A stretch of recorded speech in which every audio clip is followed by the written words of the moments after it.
Formalist criticism is a type of literary theory that carefully analyzes the literary text by looking at only the text and ignoring the cultural and historical context. Some of the things you look at are diction, meter, allusion, syntax, rhyme, and symbol.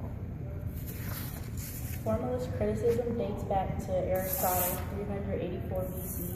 However, a revival of formalist criticism in the late 19th century, revived by I.A. Richards. He did experiments with his college students, handing out a dozen poems without knowing who wrote them or when. He was aiming to get his college students to concentrate on the words without distraction of preconceived ideas regarding who wrote it.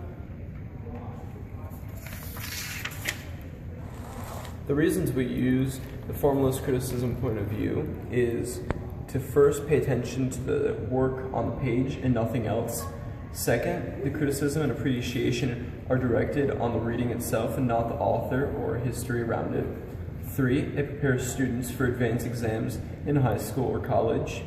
4, it pays attention to only the text. 5, it emphasizes the importance of class attentive reading. 6, it helps sharpen reading and critical thinking. 7, it promotes good writing habits. And 8, it helps detach emotions, history, culture, and reading, and reads literal meaning of the text.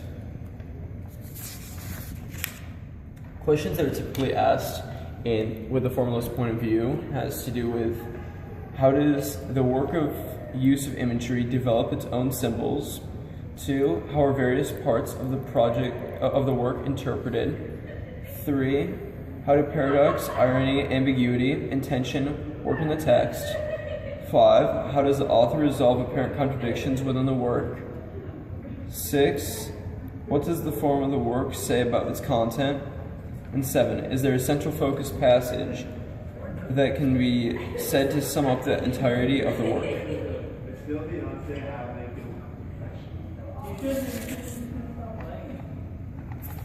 Any paper can be analyzed by formalist criticism. Books and historical texts and poems can be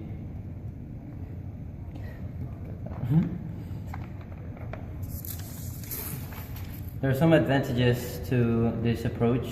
It can help us resolve a question, problem, or difficulty in the reading. It can help us decide which is the better of two conflicting readings. And it can enable us to form judgments about literature.